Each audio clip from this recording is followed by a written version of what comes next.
কে সাফল্য অর্জন করার পর নিজেকে অনেক বড় ভাবে, ভাবে আমি আর কারোর কাছে মাথা নত হব না, আমি সবার ওপরে থাকবো।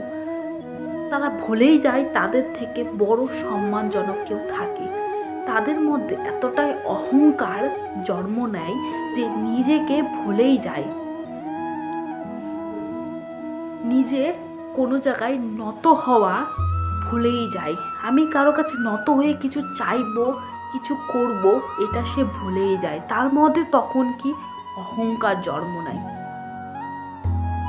যার কারণে সে নত হওয়া ভুলে যায়।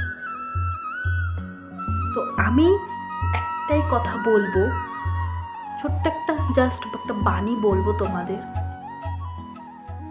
জীবনে এই যে সাফল্য অর্জন যে করেছো কিন্তু নত হয়েই, তো তোমরা বলবে কিভাবে আমি নত তো হইনি, আমি তো কারো কাছে হাত পাতিনি, কিভাবে আমি নত হয়ে আমি সাফল্য অর্জন করলাম, এটা তো আমি খুঁজে পাচ্ছি না। তো আমি বলছি তোমাদের, তোমরা যখন ছোটবেলায় হাঁটতে শিখেছ তার আগে হামাগুড়ি দিয়েছ, অর্থাৎ নত হয়েছ। কুয়ো থেকে যখন জল তুলেছ তখনও কিন্তু নত হয়ে, ভগবানকে যখন প্রণাম করেছ তখনও কিন্তু নত হয়ে, মা বাবার কাছে আশীর্বাদ নিয়েছ তখনও নত হয়ে। তাহলে সাফল্য অর্জন যখন করেছো তখনও কিন্তু নত হয়েছ। ভগবান তোমাদের ডানা দেয়নি যে উঠতে উঠতে সাফল্য অর্জন করেছ, নত হয়ে সাফল্য অর্জন করেছো। তাহলে এখন সাফল্য অর্জন করার পর নত হতে তোমাদের কি এমন সমস্যা হয়, কি এমন আত্মসম্মানে বাধে? আজ থেকে যখন সাফল্য হওয়ার আগে পর্যন্ত সমস্ত কিছুই নত হয়ে করার পর, সাফল্য অর্জন করার পর নত হয়ে করা যাবে না, এর থেকে কিছু বলার নেই। নত হলে যে তোমাদের আত্মসম্মান বা তোমাদের অনেক ক্ষতি হয়ে যাবে এমন কিছু নয়। যত নত হবে সেই সাফল্যের রাস্তা থেকে আরো বড় ওপরে উঠতে পারবে।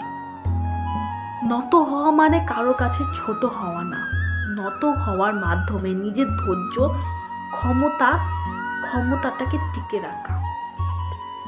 অনেকে ভাববে নত হলে আমি কারো কাছে ছোট হয়ে যাব, নত হলে আমি কারো কাছে ছোট হয়ে যাব বা কারো কাছে অসম্মান হব, তা কিন্তু নয়। নত হওয়া মানে ছোট হওয়া, অসম্মান হওয়া না, নিজেকে নিজের মতো করে আরো এক ধাপ এগিয়ে যাওয়া, এটা নত হওয়ার মূল্য।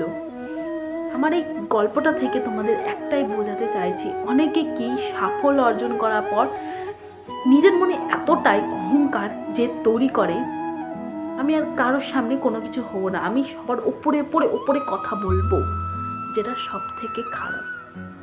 তোমার থেকে বাড়ির অনেক গুরুজন আছে, তাদের সম্মান করো, দেখবে তোমার সাফল্যের রাস্তা তারাই করে দেবে।